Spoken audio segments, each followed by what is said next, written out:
Hello friends, super magic રસોઈમાં મિત્રો હું આપનું સ્વાગત કરું છું। આજે હું કાઠિયાવાડી વાનવાની રેસીપી તમારી સાથે શેર કરું છું, જે આપણે વાનાપુરી કે ફાફડાપુરી પણ કહીએ છીએ। તો તમને ચોક્કસ આ વિડીયો ઉપયોગી થશે। ગમે તો લાઈક કરજો, શેર કરજો અને સબસ્ક્રાઇબ કરવાનું તો ભૂલતા જ નહીં। તો વાનવા બનાવવા માટે મેં અત્યારે ચણાનો લોટ 3 કપ લીધો છે।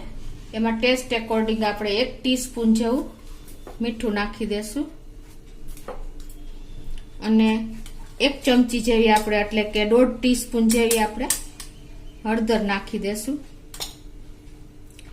અને 1/4 ટીસ્પૂન આપણે હિંગ નાખી દેશું અને 1 ટેબલ સ્પૂન જેવો આપણે અજમો નાખી દેશું। ચણાની આઈટમ હોય ને તો મિત્રો આપણે અજમો ખાસ જરૂરી છે, એટલે આ રીતે તમે હાથેથી ચોરીને નાખશો ને એટલે એકદમ સરસ એની સ્મેલ બેસી જશે, જે ડાયજેસ્ટ માટે બેસ્ટ છે। અને હવે આમાં આપણે 1 ટેબલ સ્પૂન જેવું તેલ પણ નાખી દેશું અને આ બધું હવે આપણે મિક્સ કરી લેશું। આ લોટ મિત્રો આપણે થોડો કઠણ એટલે બાંધવાનો છે, નહીં તો તમે આ વાનવા પૂરી વણી નહીં શકો અને એને આપણે ખૂબ મસરીને એકદમ સોફ્ટ કરવાનો હોય છે। પહેલા તો આપણે એકદમ હાર્ડ એટલે કે કઠણ લોટ બાંધશો ને તો જ તમને વાનવા વણવા ફાવશે। તો આ રીતે આપણે બધું મિક્સ કરી દીધું છે। હવે આપણે પાણી નાખતા જાશું અને લોટ બાંધતા જાશું। એકી સાથે પાણી નહીં નાખતા, તમે જેમ જોઈએ પાણી એડ કરીને લોટ બાંધી લેવાનો છે।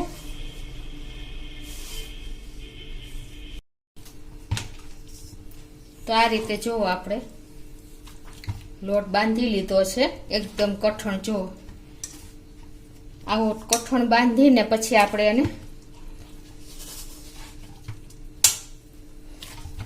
ઢાંકીને 10 મિનિટ રેસ્ટ આપી દેશું।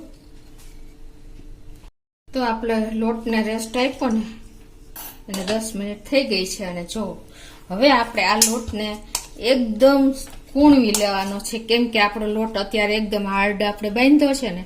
તો આ રીતે મેં તમને કીધું એમ જો આ રીતે તમને ફાવે ને તો આ રીતે, નહીતર આવી રીતે તમારે એકદમ સરસ હાથેથી કૂણવી લેવાનો છે, એટલે એકદમ આપણે વાનવા પૂરી વણવા માટેનો લોટ બેસ્ટ તૈયાર થઈ જશે। આવી રીતે તમે 2 થી 3 મિનિટ આ રીતે કૂણવશો ને એટલે એકદમ આપણો લોટ સરસ થઈ જશે। આ રીતે જો આપણે ચણાનો લોટ હોય છે અને એકદમ આપણે બાંધીને રાખ્યો તો એટલે આપણે પૂણવો તો પણ જો આપણા હાથ પણ નથી બગડ્યા। હવે સહેજ આપણે તેલ વાળો હાથ મારી દેશું એટલે શું થશે કે આપણા લોટ એકદમ સરસ તેલનું કોટેડ થઈ જશે આ રીતે।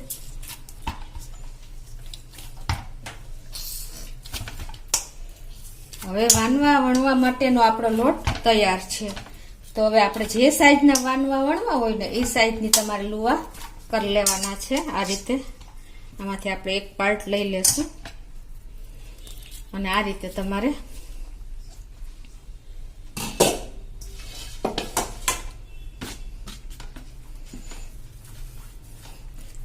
લાંબો રોલ કરી લેવાનો એટલે તમારે એક સરખા જ બધા વાનવા તૈયાર થશે। વાનવા પૂરી છે આપણે બનાવશું ને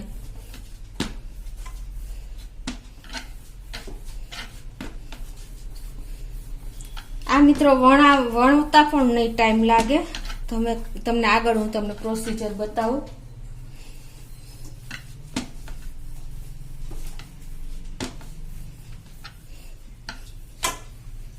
તો આ રીતે જો આપણે નાના નાના લુવા પૂરી સાઈઝ, મીડિયમ સાઈઝની મોટી પૂરી થાય ને એ રીતના આપણે લુવા તૈયાર કરી લેશું।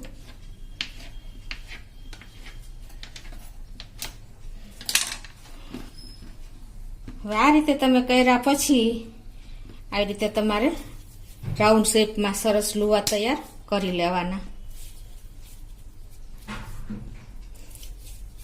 આ રીતે તમે રોલ કરીને કરશો એટલે તમારી બધી વાનવા પૂરી એક સરખી થશે। જો તમે એક એક કરશો ને તો તમારે ટાઈમ પણ લાગશે અને નાના મોટી થશે। આ રીતે જો આપણે બધા લુવા તૈયાર કરી લીધા છે. હવે આપણે એની વાનવા પૂરી વણી લઈએ.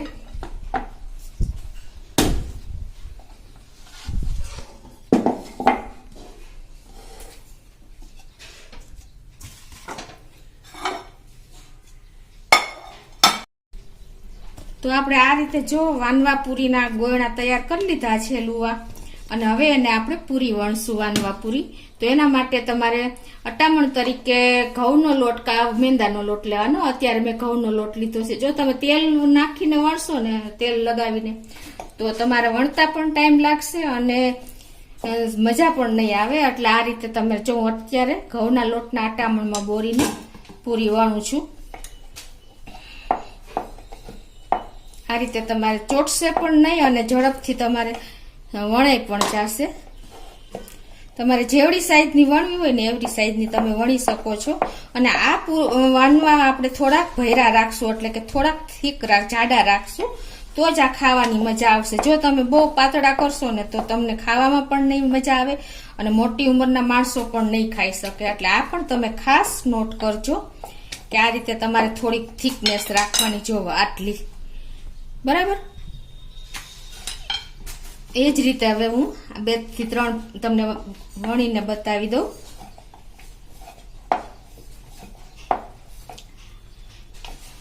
અને ઘણા લોકો મિત્રો આપણે જે વાનવા પૂરીનો લોટ બાંધે છે ને, એમાં 1 કપ આપણે ચણાનો લોટ કે બેસન હોય ને, તો એની સામે એ લોકો કા 1 ટેબલ સ્પૂન મેંદો નાખે છે અને કા 1 ટેબલ સ્પૂન અડદનો ઝીણો લોટ નાખે છે. પણ મિત્રો એનાથી છે ને તમને જે આ ઓરિજિનલ પરફેક્ટ પ્યોર આપણે ચણાના લોટના જે વાનવા પૂરી બને છે ને, એવો ટેસ્ટ તમને જરા પણ નહીં આવે.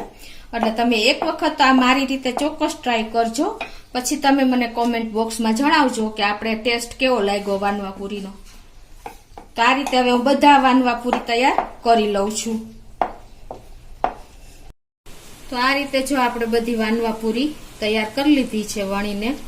હવે આ બાજુ મેં તેલ પણ ગરમ કરવા મૂકી દીધું છે અને આપણે તેલ પણ ચેક કરી લઈએ. જો આ રીતે આપણે લોટ નાખ્યા પછી ઉપર લોટ આવી જાય ને, એટલે આપણું તેલ પરફેક્ટ તૈયાર અત્યારે થઈ ગયું છે. અને ગેસની ફ્લેમ મીડિયમ રાખવાની છે.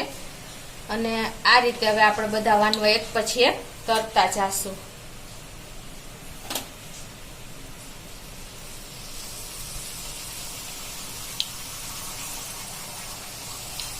અને આને આપણે જારો નહીં લેતા, ચીપિયો હોય ને એનાથી જ તમારે આ રીતે ફેરવતું જવાનું છે.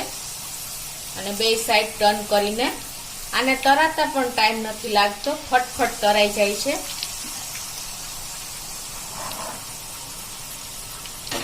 તો આ રીતે તમે ચીપિયાથી પછી તેલ નિતારીને લઈ લેવાનું. અને આ રીતે આપણે એક પ્લેટમાં મૂકતા જાશું. એ જ રીતે આપણે આ બધા વાનવા તૈયાર કરી લઈએ. આ વાનવા મિત્રો વણ્યા પછી તમારે જો સુકાઈ ગયેલા હશે ને તો સાવ ટાઈમ નથી લાગતો, અને સુકાઈ ગયા પછી જ સરસ તરવાની મજા આવશે. અને તેલ પણ બહુ નહીં અંદર આવે. એ તમે પણ ખાસ નોટ કરજો. નાની નાની ટિપ્સ સાથે જ મેં તમને આ વાનવાની રેસીપી બતાવી છે. આ અમારે કાઠિયાવાડને જન્માષ્ટમી ઉપર ખાસ બને છે મિત્રો. તો તમે પણ બનાવજો એક વખત આ રીતે. અને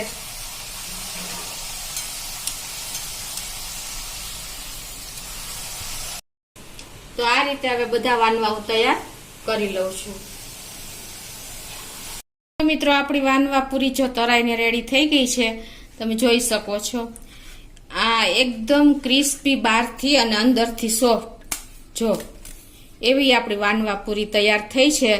અને આ અમારે કાઠિયાવાડમાં જન્માષ્ટમી ઉપર ખાસ બને છે મિત્રો. અને આ તમે આખું વર્ષ બનાવો ને તો પણ તમને નાસ્તામાં કે એની ટાઈમ તમને ભૂખ લાગે ત્યારે ખાવામાં બહુ મજા આવે એવા તૈયાર થાય છે મિત્રો. અને આ વાનવા આપણે ચા સાથે, દહીં સાથે, એની ગમે ત્યારે તમે લઈ શકો છો અને એકદમ ટેસ્ટી હોય છે.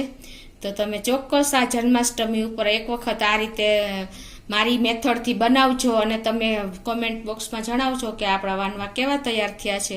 તો તમને ચોક્કસ આ વિડીયો ઉપયોગી થશે. ગમશે તો લાઈક કરજો, શેર કરજો અને સબસ્ક્રાઈબ કરવાનું તો ભૂલતા જ નહીં.